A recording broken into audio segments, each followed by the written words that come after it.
우리에게 주시는 하나님의 말씀은 마가복음 2장 13절부터 28절까지의 말씀입니다. 신약성경 53쪽에 있습니다. 마가복음 2장 13절부터 28절까지의 말씀 함께 읽도록 합니다. 시작. 예수께서 다시 바닷가에 나가심에 큰 무리가 나왔거늘 예수께서 그들을 가르치시니라. 또 지나가시다가 알페오의 아들 레위가 세간에 앉아 있는 것을 보시고 그에게 이르시되 나를 따르라 하시니 일어나 따르니라. 그의 집에 앉아 다투실 때에 많은 세리와 죄인들이 예수와 그의 제자들과 함께 앉았으니 이는 그러한 사람들이 많이 있어 예수를 따름이로라. 바리새인들의 서기관들이 예수께서 죄인 및 세리들과 함께 잡수시는 것을 보시고 그의 제자들에게 이르시되 어찌하여 세리 및 죄인들과 함께 먹는가? 예수께서 들으시고 그들에게 이르시되 건강한 자에게는 의사가 쓸데가 없고 병든 자에게라야 쓸데 있느니라. 나는 의인을 부르러 온 것이 아니요 죄인을 부르러 왔노라 하시니라.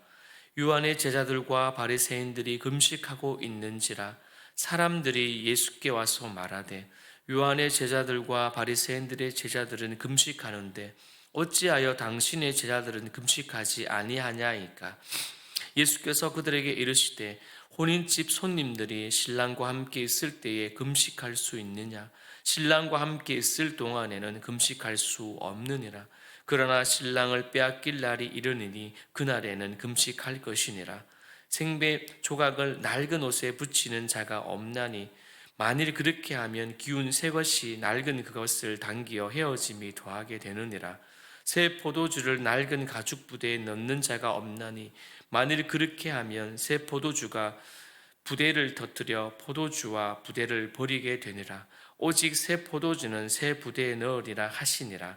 안식일에 예수께서 밀밭 사이로 지나가실새 그의 제자들이 길을 열어 이삭을 차리니 바리새인들이 예수께 말하되 보시오 저들이 어찌하여 안식일에 하지 못할 일을 하나이까. 예수께서 이르시되 다윗이 자기와 및 함께 한 자들이 먹을 것이 없어 시장할 때에 한 일을 잃지 못하였느냐. 그가 아비아달 대제사장 때에 하나님의 전에 들어가서 제사장 외에는 먹어서는 안 되는 진설병을 먹고 함께한 자들에게도 주지 아니하였느냐. 또 이르시되 안식일이 사람을 위하여 있는 것이 아니요 있는 것이요 사람이 안식일 위하여 있는 것이 아니니 이러므로 인자는 안식에도 주인이니라. 아멘. 여러분, 사람이 모인 곳에는요 갈등이 일어나기 마련입니다. 이런 100명의 사람이 있으면 여러분은 100가지 무언가에 가가 있는다는 말처럼요 말과 또한 생각, 마음, 방법 여러분 사람마다 각각 다르기에 사람이 모인 곳에는 갈등이 벌어지는 것은 당연한 이치인 것 같습니다. 여러분 오늘 본문의 상황 전에 일어난 사건 여러분 아시죠? 가버나움에 방문한 예수님으로 인하여서 많은 사람들이 모였습니다. 그리고 그 자리에는요 4사람이 한 중풍병자를 데리고 예수님께 왔습니다. 이에 예수님은 당황하지 않으시고 그들의 믿음을 확인한 후에 중풍 환자의 죄를 용서하셨죠. 그리고 이렇게 말씀하시더라고요. 내가 내게 말한다. 일어나 내 자리를 들고 집으로 가거라. 여러분 많은 사람들을 놀래킨 예수님은 이제 바닷가 호숫가로 이동을 하십니다. 그곳에서도 여전히 많은 무리들이 모여들었죠. 그리고 그들에게는 늘 하셨던 것처럼 하나님의 나라에 대해서 가르치셨을 것입니다. 이번에는 지나가시다가 세간에 앉아있는 한 세리를 보시고 그를 제자로 부르시는 장면으로 오늘 시작을 합니다. 말씀해 보니까요. 또 지나가시다가 알페오의 아들 레위가 세간에 앉아있는 것을 보시고 그에게 이르시되 나를 따르라 하시니 일어나 따르리라. 여러분 유명한 랍비가요. 세리와 같이 사회적으로 비난받는 자를 자기의 제자로 부른다는 것은요 그 당시에 아주 파괴적인 아주 파격적인 아주 놀라운 일이 아닐 수가 없었습니다. 왜냐하면 여러분 경건한 유대인들은요 이러한 부류 사람들과 교제하는 그 자체를요 금기시했기 때문이었습니다. 그러니 이 금기시했던 그 상황을 깬다는 것은요 아주 파격적인 일이었죠. 여러분, 랍비 예수 제자도를 말하다라는 책에 보니까요, 랍비는 제자를 가르칠 때에 책상에 앉아 공부하지 않고 자신의 삶으로 그 제자를 초대한다라고 말합니다. 한마디로 말하면요, 제자는 랍비의 전 삶을 옆에서 보고 듣고 배우고 하면서 그의 배움을 그렇게 어떻게 한다고요? 가르치는 것을 배우고 또한 그것을 배워서 그도 랍비처럼 되어간다는 것이죠. 성도 여러분, 그런데 세리와 같은 그런 부류의 사람을 자기의 제자로 부른다는 것은요, 놀라운 일이 아닐 수가 없습니다. 그처럼 여러분, 오늘 예수님이 지금 누구를 부릅니까? 당시의 세리라고 하는 레위를 부르시고 있습니다. 그런데 놀라운 것은 그가 예수님의 그 부름에 주저하지 않고 고민하지 않고 성경은 그냥 그렇게 기록되어 있습니다. 즉각적으로 응답하여서 따른다라고 말합니다. 사랑하는 성도 여러분, 우리의 삶 가운데서도 하나님의 말씀 앞에서 우리는 고민할 때도 있습니다. 또한 우리는 생각할 때도 있습니다. 나쁜 건 아니지요. 그러나 하나님의 말씀 앞에서 너무 많은 고민보다는 하나님의 말씀 앞에서 순종하는 마음이 더 크기를 소망합니다. 순종함으로 하나님께 인정받고 겸손함으로 여러분의 삶 가운데 승리가 일어나기를 소망합니다. 그렇다면 여러분, 예수님은 그를 부르시고 그는 예수님의 부르심 앞에 즉각적으로 응답했습니다. 일어나 따르니라. 그렇다면 이제 더 놀라운 광경이 펼쳐집니다. 여러분, 앞에서도 놀라운 광경이 일어났는데 또 어떠한 광경이 일어납니까? 이제 예수님은 본격적으로 레위 집으로 가셔서 그 가운데 많은 세리와 죄인들과 함께 식사를 하십니다. 앞에서도 금기시 되었던 그 상황을 깨었는데도 불구하고 이제는 본격적으로 예수님은 행동하시죠. 여러분, 당시의 식탁교제 어떠합니까?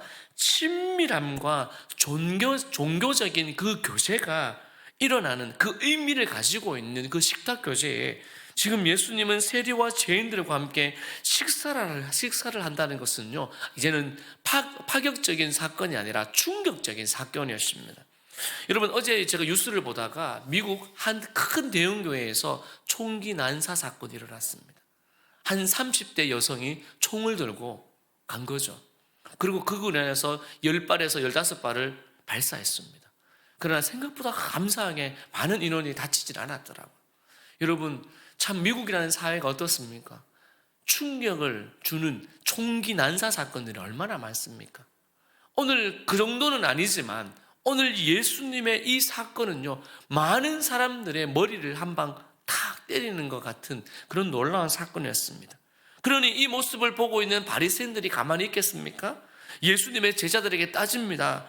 새벽녘 성경에 보니까 아니 저 사람은 예수님께 말하는 거예요. 저 사람은 세리들과 죄인들과 어울려서 음식을 먹고 있네요. 어떻게 음식을 먹습니까? 라고 물었습니다.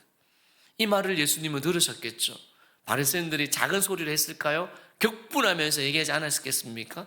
그 이야기를 들었던 예수님은 그들에게 전곡을 찌르는 말씀을 하십니다. 전곡을 찌르는 말씀, 우리 17절 말씀을 같이 읽어볼까요? 시작. 건강한 자에게는 의사가 쓸데없고 병든 자에게야 쓸데있느니라. 나는 의인을 부르러 온 것이 아니요 죄인을 부르러 왔노라 하시니라. 아멘. 여러분, 우리를 향한 말씀 아닙니까? 하나님께서 우리에게 먼저 찾아오셔서 우리에게 사랑을 주셨던 것은 무엇입니까? 우리를 구원하시기 위한 거 아닙니까? 우리가 의인이어서가 아니었습니다. 정말 죄인이었고 우리는 구원을 받아야 될 자들이었기 때문에 이 땅에 예수님을 보내주시고 우리가 예수 믿을 수 있는 은혜를 주신 거 아니겠습니까? 성도 여러분, 진정으로 의사가 필요한 사람은 누구입니까? 건강한 사람입니까? 아니면 병든 사람입니까? 여러분, 답은 다 알고 계시잖아요. 여러분, 예수님은 자신이 죄라는 그 영적 질병을 고치는 의사임을 그들에게 밝힙니다. 그리고 바리새인들에게 있어서 최우선순위는 율법이 규정해 놓은 계명들을 대한 순종이었다면요, 오늘 예수님에게 있어서 우선순위는요, 사람들을 향한 사명이었습니다. 그들은 정말 율법이라고 하는 것 때문에 여러분, 10계명 외에도 얼마나 많은 율법이 있었습니까? 613개의 그 율법, 자기들이 만든 율법의 조항을 가지고 그걸 지켜야 한다라고, 하지 마라 하라고 하는 그 많은 조항들을 만들어서 그들은 그것을 철저히 지켜나갔지 않습니까? 그러다 보니 오늘 예수님의 향한, 그 인간을 향한, 사람을 향한 그 마음 앞에서는요, 오늘 예수님은 그들에게 그렇게 말씀하지 않습니까? 의인을 부르러 온 것이 아니라 죄인을 부르러 왔노라. 오늘 이 예수님께서 가지고 있는 그 가치, 그리고 예수님이 생각하시는 그 핵심 가치는 사람을 향하고 있었습니다. 여러분, 다음 상황은 어떻습니까? 예수님의 이제 종교적인 실천에 관한 또 다른 이의를 제기하는 문제가 나옵니다. 이것은 요한의 제자와 바리새인들의 제자들이, 즉 그들이 금식하는 습관이 있었는데 동참하지 않는 예수님의 그 제자들을 보고 몇몇 사람들이 와서 또 이제는 예수님께 와서 따집니다. 이에 예수님은 다음과 같은 말씀을 하시더라고요. 어떻게 해요? 결혼이라고 하는 그 비유를 사용하셔서, 결혼이라는 것은 기쁨의 시간이지 금욕을 위한 시간이 아니지 않습니까? 여러분, 지금 예수님께서는 죄인들과 식탁 교제를 하고 있는데 이 메시아적인 이 연회에서는 참석한 모든 사람들이 지금 금식하는 것이 어울리지 않고 함께 즐거워하고 함께 행복하고 음식을 나누는 것이 어떻게 해요? 맞다는 것을 그들에게 말씀하십니다. 우리가 생각해도 그렇지 않습니까? 여러분, 이번 명절 때 만나서 여러분 같이 음식을 나눌 때에 여러분 기쁜 마음으로 나누셨습니까? 슬픈 마음으로 먹지 않고 금식하셨습니까? 저는 이번에 금식해야 한다고. 여러분, 각자 여러분 기도하는 제목 때문에 또 주님 앞에 좀 더 응답을 구하는 간절한 마음 때문에 금식한다면 좀 이해하겠지만 그 자리에서 식사를 하지 않는다 하는 것은 좀 어울리지 않지 않습니까? 부모님이 준비한 식당 앞에 자녀가 먹지 않는다? 여러분, 부모가 손수 준비한 따뜻하고 맛있는 음식 앞에 가족들이 둘러앉아 있었는데 식사를 하지 않는다. 여러분, 어떤 분위기일까요? 험악한 분위기가 될 것입니다. 험악한 분위기. 여러분, 이런 상황 가운데 예수님은 그들에게 말씀하시지 않습니까? 또한 예수님은 요한의 제자들이 스승을 잃는 것과 또한 같은 일이 언젠가는 자신의 제자들에게도 일어날 것이라는 것을 말씀하십니다. 그러면서 의미심장한 20절 말씀을 그들에게 말합니다. 같이 읽어볼까요? 시작. 그러나 신랑을 빼앗길 날이 이르니니 그 날에는 금식할 것이니라. 아멘. 여러분, 생각해 보십시오. 신랑이 빼앗길 날, 여러분의 배우자가 이제 죽은 그날, 생명이 멈춘 그날 생각해 보십시오. 그때 음식을 드시겠습니까? 아니잖아요. 슬프죠. 맞습니다. 기도할 것이고 금식할 것이고 애통할 것입니다. 금식에 대한 이야기를 하신 후에 이제는 예수님은 하나님의 나라의 원리들에 대해서도 말씀하십니다. 새 포도주를 낡은 가죽 부대에 넣는 자가 없나니 만일 그렇게 하면 새 포도주가 터진다라고 말합니다. 그리고 포도주와 부대를 버리게 될 것이라고 말합니다. 그리고 오직 새 포도주는 새 부대에 넣어라 라고 말씀하시죠. 여러분, 여기서 보니까요, 새 포도주는 새 부대에 넣어야 할 듯이 새로운 백성들은 기존의 방식을 버리고 새로운 원리를 따라 살아야 한다라고 말씀하시는 겁니다. 그렇다면 그 원리가 무엇일까요? 그것을 보니까요, 하나님 나라에 합당하게 하는, 즉 합당케 하는 가치관을 바꾸라는 것입니다. 그 가치관을 바꾸라는 것이에요. 지금 내가 가지고 있는 생각, 내가 가지고 있는 지식, 내가 가지고 있는 그 가치관, 그것을 바꾸라는 것이죠. 우리가 예수 믿는 순간 우리의 가치관은 바뀌어졌습니다. 우리의 삶의 태도도 바뀌어졌습니다. 그리고 우리가 생각하는 정말 가치도 바뀌어졌습니다. 그렇다면 여러분에게 한 가지 질문을 해보겠습니다. 여러분들은 무엇의 가치를 두고 살아가십니까? 그리고 세상의 많은 유혹 가운데에 이 유혹을 이기기 위해서 여러분은 더 큰 가치를 가지고 계십니까? 아니요, 더 큰 가치를 여러분 어떻게 꿈꾸고 계십니까? 오늘 예수님은 그들에게 하나님의 나라에 대해서 말씀하시는 것 같지만 그들에게 하나의 가치에 대해서 말씀하시는 것 같아요. 즉 자기의 공로로 하나님께 인정받을 수 있는 사람은 아무도 없다. 기존 방식을 보면 자기의 공로로 하나님께 인정받고 구원받는다고 생각했는데 하나님 나라에 대해서 우리가 듣다 보니까 그 가치관은 정반대였습니다. 아무도 자기의 공로로는 하나님 나라에 들어갈 수 없고 자기의 공로로는요 구원받을 수가 없다는 거 아닙니까? 더군다나 우리 행위의 근거에서 복락을 받는다면 한 사람도 그 기쁨에 참여할 수가 없다는 것입니다. 오직 그리스도의 은혜로 구원받았듯이 복도 은혜로 누리는 것이고 하나님이 주셔야 받는 것이고 하나님 주셔야 누릴 수 있는 것입니다. 그러므로 여러분 너무 자신에게만 주목하지 마십시오. 나의 가치도 중요하지만 나의 가치를 인정할 뿐 그 가치에만 너무 집중하지 마시고 내가 어디에 가치를 두고 살아가고 있는가, 그리고 내가 이 땅에서 살아가는 이 하루하루의 가치를 내가 어디에 두고 무엇을 위해 살아가는가 여러분 한번 생각해 보십시오. 그래서 새로운 원리는요 예수님이 이루어질 모든 것에 내 자신을 의탁하며 살아가는 것입니다. 여러분 시간이 지난 후에 이제는 또 다른 장소에서 일어난 사건을 통해서 예수님은 안식일에 대한 확장된 개념을 가르칩니다. 먼저 보니까요 다윗과 비교할 수 없을 정도로 뛰어난 영원한 왕이시고 또한 하나님의 나라를 이루신 분인데 그분이 예수님이라는 사실을 알려주시고 더 나아가 하나님의 나라의 왕이신 예수님만이 그분을 믿는 자들에게 안식을 주실 수 있다는 사실도 더불어서 가르쳐 주셨습니다. 사랑하는 성도 여러분, 그렇다면 우리는요 예수님은 사람이 안식일을 위해 있는 것이 아니고 안식일이 사람을 위해 있는 것이라고 말씀하셨다면 그 안에 참된 안식은 어디에서 올까요? 답은 나와 있습니다. 안식일의 주인 누구로부터요? 예수님으로부터 온다는 사실이죠. 그렇다면 오늘도 예수 그리스도와 그분이 행하시는 일에 대한 믿음이 없다면 어떤 행위로도 우리는 안식할 수가 없잖아요. 그렇다면 우리는 이 참된 안식을 위해서라도 날마다 우리의 소망은 예수님이십니다. 또한 우리가 짐진 모든 무거운 짐, 수고하고 무거운 짐들을 주님께 내어드리면 우리는 어떻게 해요? 평안. 그리고 어떻게 해요? 우리는 평안을 얻을 수 있다는 사실, 우리는 성경은 우리에게 말하고 있지 않습니까?